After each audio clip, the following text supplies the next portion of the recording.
Hello, my Panda pals, and welcome back to the channel. Today we're gonna be recapping The Single Life Season 8 Tell All Part 1. Now, Poe told me today that this is the first part in a 5-part series. That is 3 too many. She also told me that this episode was quite the doozy, so why don't we just get right into it? You know the drill by now. Sit down, buckle up, and let's go for a ride. Chantel arrives first, and she lets us know that she is so happy to be coming here as a single woman because all she remembers in the past about events like this is coming and then just fighting with her family and fighting with Pedro. She lets us know that she has not seen Giannis since she came home from Greece, and she's super excited to see him again today because she really wants to put that jiggle back in her tatas. He tickles my loins. Tyray comes in next and he has a newfound swagger. He's feeling super confident and he tells us that he is ready to start dating in the fast lane. Whatever happens, happens. I'm not gonna live in that little bubble I was in anymore. I'm pressing fast forward now. Natalie arrives next and she tells us that she is stressing out because she knows both Josh and Michael are gonna be at the tell-all today, and she tells us that she is determined to find out what the hell is going on and where she stands with the both of them.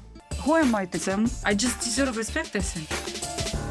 I enjoy that she's basically saying, I will go with whomever wants me, I do not care who. Which, grade A way for making your partner feel super special. John jumps in next and he is preparing his butt for the worst because John actually has a little bit of self-awareness and he knows that he lacks any semblance of tact. Probably tons of stuff I said to Patrick and I didn't tell Megan, and I imagine my brother will bring it up. I wasn't that bad, but then again, I don't remember everything I say. Debbie rolls on in next, and she is looking just as loud as you expect her to. She says that she has no idea if Ruben is even gonna show up to this thing, but she did find some dirt on him, and I guess Ruben has a lot of splaining to do. Let me put on my armor, man. It's like, I'm ready. Tim and Veronica arrive last, and Veronica says that her relationship has gone through the absolute ringer this last year, and Tim says that he has been her moral support because that relationship ended pretty much exactly the way that he thought that it would.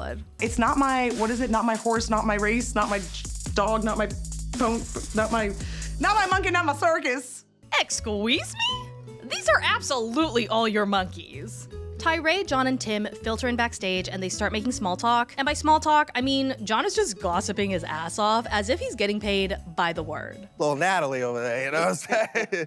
Her and Mike end up not together, right? Good for Big Mike, man. Big Mike needs to be happy. Tim then directs the attention back to Tyray and his virginity. You're 33, never had sex. Nope. Is it like a religious thing with you? Like, I just kind of never did it, and then I just got old. Tim goes on to inform Tyray that despite Tyray's desire to do it anywhere and everywhere, his first time is gonna be over faster than he can push skip on that YouTube ad. Gonna be a couple pumps and you're done, bro. bro, thank you. First time you hit that, honey. It works pretty well. What's that? My penis. Yeah. Natalie enters next, and Tim decides to stay on the topic of Tyray's virginity for some reason. He asks her what she thinks of a guy who is 33 and still a virgin, and Natalie very sweetly says that she thinks this means he's saving himself for someone special. Gaston and LeFou over here, they do not like that answer, so they go on to clarify their question a little bit further. You want somebody with experience, or Right. would you want to teach a man that's never been with a woman? I would like to be with someone who I love. Who cares? I have been with guys who have had plenty of experience and they still did not know where to find my good old butterbean. A high body count does not mean you are good at sex. It just means you've had a lot of sex. Also, why do you care if Tyray's gonna last 2 seconds? He's not pumping it in you. And besides, he has hands, he has a mouth. I mean, jackhammering a woman's hoo-ha like you're trying to dig your way into China is not the only way to get a lady off, my guy. Like, John, you value purity, right? You don't want to be with a woman that slept with like a ton of dudes. Now, I get so annoyed at people who appraise a person's worth based on the level of their sexual promiscuity, especially if the valuation is different based on gender. Tyray does not deserve to be shamed for being a virgin, just like John does not deserve to be praised for sticking his ding-a-ling in anything that is not dead yet. Debbie comes in next, says hi, and then sits down to immediately tell Tim that he has a scary face. I've been scared of him for so long because of that piercing look and that look of disdain. I've got resting bitch face. Debbie goes on to say that it's not quite resting bitch face, it's more like he is looking down his nose at people like he's better than them. Tim obviously disagrees with this assessment, and Natalie chimes in and says, oh my god, yeah, you do. For You're a like little bit a long arrogant. time. Listen, I get that Tim's face is Tim's face. Can't really do anything about it. However, he definitely has the attitude and personality to go along with that face. Veronica arrives and everyone is now waiting on Chantel at this point. Debbie tells us that she does not appreciate how overtly sexual Chantel presents herself. Chantel bragging about not wearing any underwear. I'm not wearing panties. It's like, that's not a good way to define yourself. I'm sorry, Groomer said what? Miss Debbie, you can wear 6 panties all at the same time. It does not erase the fact that you were 63 when you decided to date a 20-year-old. Chantel emerges, and I'm gonna assume she got a professional to do her makeup because today she does not look like someone threw a bag of flour in her face. Everyone gets beckoned on stage, and so it begins. The 7 singles were all on the search for that special someone, but they all learned important things about themselves along the way. Everyone settles down, we do a quick round robin, we find out that Chantel is still in contact with Giannis, Veronica and Jamal ended up breaking up, Tim and Luisa were together but aren't together anymore, John and Megan are still together and living in Texas, Debbie and Ruben are still in contact and she needs a little bit of advice. Tyray is still single, trying to mingle, and Natalie says Josh has actually come back into the picture and asked her for a second chance. Now, let's dive in and ask each of our couples, where's the poop, guys? Where's the poop? Veronica and Tim tell Sean that despite having a really rough year, they are both doing well and they feel like they are totally winning at this adulting thing. Luisa and Jamal join them on stage and no one is happy to see anyone. Sean asks the two if they still stand by their previous assessment of each other today. The way that Veronica and Tim talk at each other to both of us, I don't even know how y'all are sitting next to each other. Tim argues that this should not be some grand epiphany because his relationship with Veronica is and has always been them talking shit about each other to other people, but then always having each other's backs at the end of the day. Which to me is a really strange relationship dynamic to normalize. But I choose to have relationships with people that I actually like, so can't relate. Luisa chimes in to say that the two are pretending again like they always do. We are the best friends. We love We're each so other. close. We're Luisa so is tight. amazing. Jamel is a Yeah, mess. but You're That's just not the true. whole That's thing. not true. Tim goes on to tell Jamal, we know we talk shit about each other. It's what we do. And Jamal is like, well, that is fucking stupid. And Tim is like, well, that is your opinion. Yeah, I have receipts too, sweetheart. Did you call me sweetheart? Yeah, because you're looking like one. Okay, do you want to me, Jamal? Like, that's kind of... What a weird thing to say. Do you want him to fuck you? That's just a wild comeback considering you could have just said, don't call me sweetheart, you condescending prick. You know? Veronica really is just sitting over here thinking, not my monkeys, not my circus. Oh, but too bad, so sad. Sean interjects and ropes her right in to ask her who she's gonna defend. I think Tim and I, at this point, we've graduated from best friend to family. We have grown apart. He has gotten very busy. This sets Jamal off and he gets up out of his seat to emphatically argue that they post about each other every single day on social media, continuing this charade that they are both the best of friends when they definitely are not. Veronica told me that Tim's a narcissist. When I say that to his face, he knows it. And Tim say that she's crazy. So true. This is such a weird dynamic.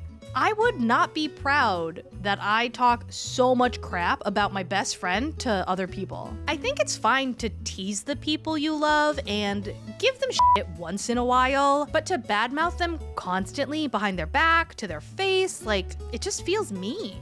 Sean asks Veronica how the breakup even happened. Veronica tells us that Jamal was supposed to visit her for an extended period and suddenly backed out. Finally, when I pressed him and I was like, what's going on? He was like, take care, and then a peace sign emoji. He broke up with you In text. over In a a text message Yeah. with a peace sign emoji? Yeah, quality dude. I mean, I know Jamal is an absolute butthead, but he is a butthead that very much likes to have the last word. It seems really unlikely that he just randomly woke up one day and said deuces Tim tells us that he was so surprised reading those texts because it really was Veronica saying, "What happened? What's going on?" and Jamal saying, "I don't owe you an explanation," which resulted in Veronica being in the worst shape he's ever seen her in after a breakup. You were so cold, and it was just like you couldn't be bothered. I did not break up with her through text. That is bullshit. The following back and forth definitely shows how terrible these two are at communicating and how bad their misunderstandings are because of it.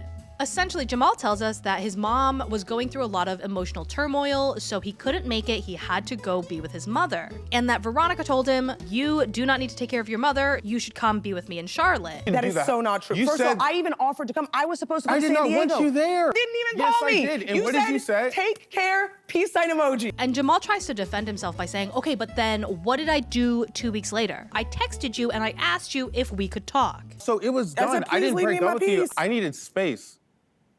There is a lot going on here. I mean, Jamal is so insanely bad at communicating. He thinks that texting her, "take care," with a peace sign after they had an argument, and then being radio silent for 2 weeks should not be taken as a breakup and instead be taken as, "I need some space." You want to know how to tell a girl you need space? You tell her you need space, you ding-dong. Jamal goes on to explain that his mother ended up having to sell her house, so he moved from New York to California in order to help her, and Veronica just told him that he did not need to help her and to just come to Charlotte to be with her. And you spun that and said Jamal's living with his mom and doesn't have a job and he's a deadbeat. No, And it was so never said that. 'cause You definitely did. I mean, you may not have explicitly said it to us, but you definitely said it to Tim. Because in one of your confessionals, Tim said that he can't believe you're dating such a loser who lives with his parents and doesn't have a job. And he would only say that if you told him that.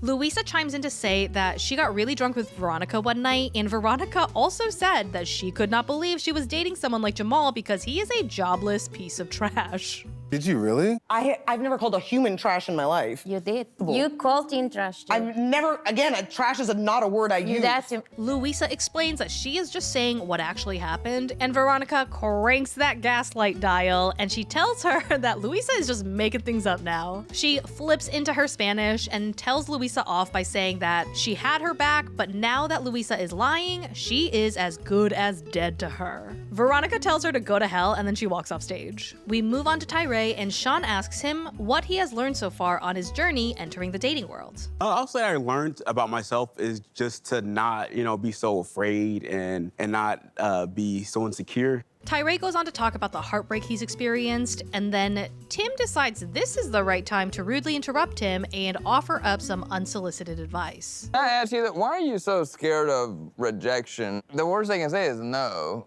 You know what I mean? It doesn't really affect you after that. Dude, shut up. Rejection hurts, and everyone is afraid of it to some capacity. Sure, some people are better at dealing with it or recovering from it, but it is absolutely not something to shame someone for experiencing. Of course, whatever Gaston says, LeFou has to agree.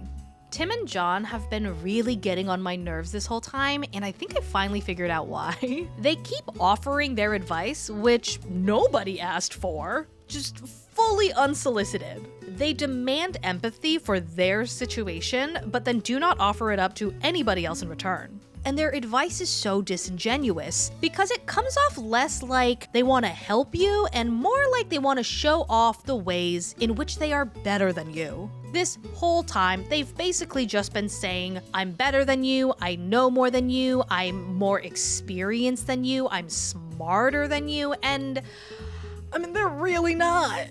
It is time to get off your high horses, dudes. Your ass is gonna start to chafe. Sean then obviously shifts the focus onto his virginity. Tyray, are you still a virgin? Yeah. Don't be ashamed of it. Okay. It's fine. I will say I think it's sweet that Natalie says this to him because I'm sure he gets shamed a lot for this topic. Miss Debbie chimes in to say that she respects Tyray. She says he has integrity because he is not just pulling up into any port he can find in a storm. Well, there's a fine balance between every port in the storm and, none. I mean, it could be a little bit never hurt nobody. Well, everyone keeps talking about Tyray as if he is choosing to be a virgin. He is not. He has said multiple times that he would very much like to be doing it. Gaston and LeFou just continue to contradict themselves. Tim says Tyray is too nice, so he is allowing himself to be friend-zoned. And then Tyray says that his brothers have told him that he needs to be more of a boy. But then John jumps in to say that that is terrible advice because Tyray cannot pull off being a boy, so he just needs to keep being the nice guy because that's what's gonna work for him. And Tim agrees. Don't follow that advice, Tyray. Yeah, that's not good You know, advice. you each got to play your cards. Some people can play boy. Yeah. Some people can't. How can two people be so hypocritical and contradictory at the same time in the same place together? Sean goes on to say that they have a special guest who wanted to come onto the show to bestow some of his sage sex wisdom onto Tyray. So, ladies and gentlemen, please welcome the self-proclaimed bad boy, banger of 2,000 broads, and the reason the Barbie movie was created, a Sarper! Don't listen, Tyray. Sean asks Sarper why he thinks Tyray cannot get lucky. It is that giggling. I assure you, no creatures on this planet with a vagina will like that. I can't tell if I am mad or sad. First of all, they're called women. Second, I do not disagree that Tyray's giggle can come off weird and a little creepy at times. But there are so many ways to make him aware of how his giggle comes off to people that will not absolutely crush his confidence. And telling him that you would kick him under a table if you heard it, just not one of them. Sarper goes on to pull out a move from his Playboy playbook called the Tiger Attack. So essentially, Tyray goes on a date, sits the woman with her back facing the bathroom so that he can excuse himself, go to the bathroom, come back, and be sneaky and sneak up to her neck and just plant a little kiss on it. This sounds like a horror movie. Now, this move could potentially work with me if, like, it was Henry Cavill, right? Like if I was like hella attracted to this man. But if it was Sarper, I would probably proceed to excuse myself to the bathroom, climb out the window, and thank the Lords I escaped from a serial killer that night. Being a virgin in 33 years is not a thing that you can be proud of. What? I mean, There is no shame in being a virgin. Even if you are an incel, the shame should not lie in you being a virgin. The shame should lie in how you are handling the fact that you are still a virgin, which is you are handling it like a dick. Women do not owe you sex, stop it. Debbie criticizes Sarper and tells him that he is just a beast for being proud of sleeping with 2,500 women. it's my life, not theirs. And that's right, it's your choice. But please don't try to pollute and corrupt somebody innocent. Now, I don't agree with Debbie shaming someone for sleeping around, but I do agree that he should take his own advice and stay in his lane. Tyray asks Sarper where he gets all of this confidence from because he's obviously overflowing with it. I don't go to girls that can reject me. In my life, never I went to. Sir, that is not confidence, that is arrogance. Confidence is knowing your self-worth and being able to find validation for yourself within yourself, which means that whenever you face rejection, you're able to bounce back from it because you know it's not personal. You know it does not define your worth. Sarper has a self-inflated ego, he has a crippling superiority complex, and he has this fixation with asserting dominance over people. That is textbook arrogance. Sean then moves on to Chantel, which was weird for me because there's only 7 minutes left in the episode, but here we are. Chantel says that entering the dating pool after 7 years has been tricky, but after tripping into some people's DMs and then stumbling back out, she's learned to have a lot more fun with it. Sean lists Chantel's must-have in a man: adventurous, successful, compassionate, patient, well-endowed. Do you think you were asking for too much? No, I think I deserve everything that I want for what I've been through. Everyone is looking at Chantel like, bitch is crazy if she thinks she's gonna get that all. Honestly, I don't really think she's asking for that much. The only thing I would really change is well endowed, and I would probably just switch that to good in bed. Because a man can't really do anything about how big his Johnson is, but he can definitely still find ways to get you to the finish line. Other than that, I mean, I don't think this is reaching for the moon. I had a laundry list longer than that when Tim and I split up, and I was 30. And clearly I'm still single, and every year I just like remove a thing from the list. Debbie starts to give some actual good advice, saying that a man being hung like a horse or rich is not gonna fix the parts of her that broke when Pedro hurt her. Then Debbie continues by saying Chantel is going about this the wrong way. We can't brag about not wearing panties. What are your future children gonna think when they watch that someday? Tim goes on to talk about how Chantel is a beautiful woman and she does not need anything else to get a man's attention, whereas a lot of other women, that's all they got, so they need to use it to get a guy's attention. So I guess to Tim, the only way to get his attention is to either look hot or offer to have sex with him, which I think says way more about him than it does anything else. I don't want to think about my girlfriend, that she was like walking around pantyless with a bunch of dudes. And of course, when Dumb talks, Dumber's also got to say something. Basically, a guy wants family, guy wants commitment, guy wants loyalty. Oh, you mean all of the things that you were deeply struggling with to give your partner, who also has a child, which means not only did she porked raw. Like, I don't want to be with somebody that I think is like half the city. Half the city? Sir, no woman is going to willingly elect to be disappointed that many times. Also, Chantel does not need to bang a bunch of dudes. Chantel wants to bang a bunch of dudes. And she does not want to ride your soft little ding-a-ling, so please sit down and shut the fuck up. As Chantel continues to get slut-shamed by this apparent upper echelon of civilized society, her mother is backstage and she is ready to tear a couple of people a couple of new assholes. And with that, my Panda pals, we have come to the end of recapping the first part of this tell-all in The Single Life Season 8. This is 1 of 5. That is so many. But I will be here. I will recap them for you. I'm really nervous because this first one got me pretty heated with John and Tim, so we will see how the rest go because I'm sure that those two will continue to be annoying. But damn, Poe was not lying. I am tired and we haven't even covered the most exhausting person. Anyway, I hope you guys enjoyed your time today. Be sure to tune into the next one, and seriously, thank you so much for not letting me ride this train wreck alone. I have absolutely loved being able to do this with you guys. So with that, have a great night. I will see you next time. Bye.